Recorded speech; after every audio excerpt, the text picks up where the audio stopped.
नमस्कार दोस्तों। एक छोटी सी जानकारी है जो आपकी असिस्टेंट प्रोफेसर से संबंधित है। देखिए, जो हंसराज महाविद्यालय आपका दिल्ली में है और दोस्तों ये बिल्कुल ए ग्रेड कॉलेज है, बहुत ही बढ़िया कॉलेज है दोस्तों। ठीक है, ए ग्रेड है इनकी। तो दोस्तों यहाँ पर आपकी असिस्टेंट प्रोफेसर की वैकेंसी दी गई है। ठीक है, यहाँ पर ऑनलाइन एप्लीकेशन आपको सबमिट करना है। देखिए, आपको जो ऑनलाइन एप्लीकेशन फॉर्म है, ठीक है, ये फॉर्म दिया है तो आप इस ऑफिशियल वेबसाइट जाओगे तो यहाँ आपको मिल जाएगा। ठीक है, आपका जो असिस्टेंट प्रोफेसर के लिए है तो दोस्तों ये आपका रहेगा मिनिमम 10 लेवल रहेगा। तो आपका जो सेवन्थ आपका CPC रहेगा। लेकिन दोस्तों इसकी जो फॉर्म चालू हुए हैं तो फॉर्म जो आपके 18 से दोस्तों चालू हो चुके हैं। ठीक है, 18 जो है तो 2 वीक आपको 2 सप्ताह का समय दिया गया है। द लास्ट डेट, ठीक है, the last date application 2 weeks from the date of यहाँ पे publication of the advertisement of employ news. तो दोस्तों ये 18/4/2022 को पब्लिश हुआ है। तो आपको 2 सप्ताह के अंदर दोस्तों यहाँ पर फॉर्म फिल करके देना है। ठीक है, चलिए देखते हैं दोस्तों इसमें पोस्टें क्या क्या दी गई, किस किस सब्जेक्ट में कितनी पोस्टें हैं। देखिए दोस्तों, मेन है आपका सब्जेक्ट। ठीक है, यहाँ पे सब्जेक्ट दिया गया है, बॉटनी है दोस्तों। उसके अकॉर्डिंग यहाँ पर देखिए कैटेगरी वाइज यहाँ पर इन्होंने डिवाइड करके दिया है। आप देखना चाहो तो देख सकते हो।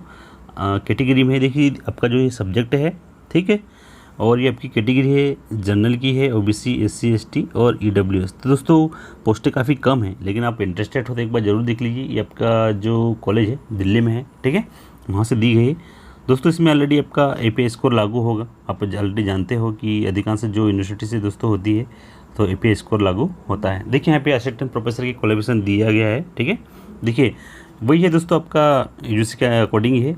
आप ऑलरेडी जानते हो कि आपका PG में 55% होना चाहिए, प्लस आपके पास में यहाँ पर नेट है तो आप एलिजिबल होते हैं। लेकिन दोस्तों देखिए, नेट अगर आपका पास में है तो दोस्तों नेट की जो क्वालिफाइड होते हैं API स्कोर में मात्र 5 नंबर दिए जाते हैं, 5 मार्क्स होते हैं उसके। लेकिन दोस्तों PhD के आपको यहाँ पर मिलेंगे 30 मार्क्स। ठीक है, उसके अकॉर्डिंग दोस्तों यहाँ पे एक लिस्ट बनाई जाएगी मेरिट, उसी आधार पर आपका सिलेक्शन होगा।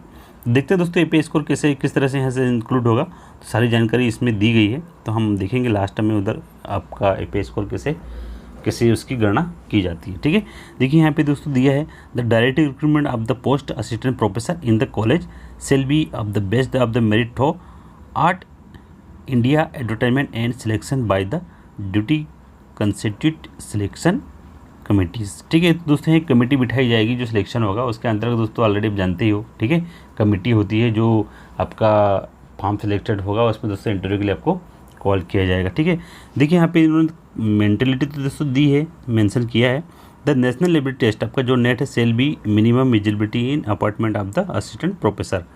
लेकिन दोस्तों जहाँ API स्कोर लागू होगा तो उसमें दोस्तों आपको मिनिमम 60 मार्क्स 60 नंबर आपके होना चाहिए। तो ही दोस्तों आपको यहाँ पर इंटरव्यू के लिए बुलाया जाएगा। ठीक है, क्योंकि दोस्तों API स्कोर में आपके मिनिमम 60 मार्क्स होना ही चाहिए। चलिए देखते हैं दोस्तों और आगे क्या जानकारी दी गई है। ठीक है, देखिए दोस्तों नेट तो है, लेकिन दोस्तों PhD कैंडिडेट को यहाँ पर प्राथमिकता मिल जाती है, क्योंकि दोस्तों ऑलरेडी उनको 30 मार्क्स मिलता है तो उनका API स्कोर अच्छा बन जाता है, एकेडमिक जो स्कोर होता है। ठीक है, यहाँ पर रिजर्वेशन दिया है तो रिजर्वेशन दोस्तों इनके अकॉर्डिंग यहाँ पर होगा। जो कैटेगरी होती है SC ST जो है, इन कैटेगरी को यहाँ पर रिजर्वेशन मिलता है। देखिए दोस्तों गाइडलाइन आपका जो है स्क्रूटनी होगी, शॉर्ट लिस्टिंग। तो देखिए आपका जो API स्कोर लागू होगा दोस्तों यहाँ पे क्लियर है। ठीक है, अब यहाँ जो आपका API स्कोर है ऑल ओवर आपका 100 पॉइंट, ठीक है, 100 पॉइंट के अंतर्गत रहेगा। देखिए ये ग्रेजुएशन है आपका, तो ऑलरेडी आप देख चुके हो कि किस तरह से अकाउंटिंग करना है। ये परसेंटेज बेस पे है, तो इस तरह से आप अपना मिलाना चाहो तो मिला सकते हो। अगर आपके पास में नेट है तो देखिए दोस्तों नेट के मात्र 5 मार्क्स मिलते हैं। ठीक है, ये देखिए यहाँ पे दिया है इन्होंने, क्लियर है। ये देखिए जो आपका नेट है आपको यहाँ पे मिले हैं 8 नंबर। ठीक है, और जो नेट है JRF उनको 10 मिले हैं, और आपका PhD है तो 25 नंबर। तो दोस्तों यहाँ पर इन्होंने डिवाइडेड कर दिया, इस तरह से एक मेरिट बनाई जाएगी। ठीक है, आपके PG में कितने मार्क्स है उसके अकॉर्डिंग यहाँ पर एक PG होगी। लेकिन दोस्तों यहाँ पर इन्होंने लास्ट में बिल्कुल क्लियर मेंशन किया है कि आपका मिनिमम जनरल कैटेगरी में है तो आपको 65 मार्क्स किसी हाल में भी लाना ही है। ठीक है, ऑल ओवर जिससे भी हो। तो देखिए यहाँ पे एक कैटेगरी दिया है आपके पास में MPhil है, PhD है तो 25 मार्क्स है, JRF है तो 10 मार्क्स, और इन अवार्ड्स का कैटेगरी में आपको 3 मार्क्स उसके दिए जाएंगे। शॉर्ट लिस्ट देखिए दोस्तों यहाँ पे दिया गया है। देखो मेन दोस्तों यही है आपका। ठीक है, अगर आपके पास में नेट है तो आप सोच रहे हो कि हम भी अप्लाई करें तो दोस्तों यहाँ मुश्किल पड़ेगा। देखिए ये दिया है यहाँ पे for appointing of the college all candidate skilling 60 marks and above shall be call be interview of post assistant professor a minimum 50 candidate for the first vacancy 20 candidate for the every additional vacancy shall be called in the interview order the risk of. तो दोस्तों ये यहाँ पर ये दिया गया है कि आपको मतलब मिनिमम 65 मार्क्स यहाँ पर कवर करना होगा, ठीक है। उसी के आधार पर आपको इंटरव्यू के लिए यहाँ पर कॉल किया जाएगा। अगर 60 मार्क्स से कम है तो दोस्तों ऑलरेडी आपको यहाँ पर रिजेक्ट कर देंगे, ठीक है। तो ये दोस्तों ये इसका कैटेगरी है, तो यहाँ से आपको बिल्कुल ध्यान रखना है कि अगर आपका 60 से एबो है तो आप इसके लिए एलिजिबल हो। बाकी दोस्तों ये जनरल जानकारी दी गई है, तो आप एक बार देखना चाहो तो देख लीजिए, क्योंकि दोस्तों फॉर्म आपको बड़ी सावधानी से बनना है, यहाँ पर इन्होंने दिया है, ठीक है। बाकी ये देखिए यहाँ पे जनरल है, इसका पूरी आप एक बार अच्छे से रीड कर लेना। दोस्तों देखिए फीस है जो आपकी कैंडिडेट है आपके, ठीक है, फीस देख लीजिए, मेन ही है आपका। इसमें दोस्तों जो आपके असिस्टेंट प्रोफेसर के लिए फ़ीस 500 है, 500 रुपये रहेगी। आपकी जनरल है, ओबीसी और ईडब्ल्यूएस, ठीक है। ईडब्ल्यूएस कैटेगरी है, 3 कैटेगरी में दोस्तों आपको 500 रुपये जमा करना है।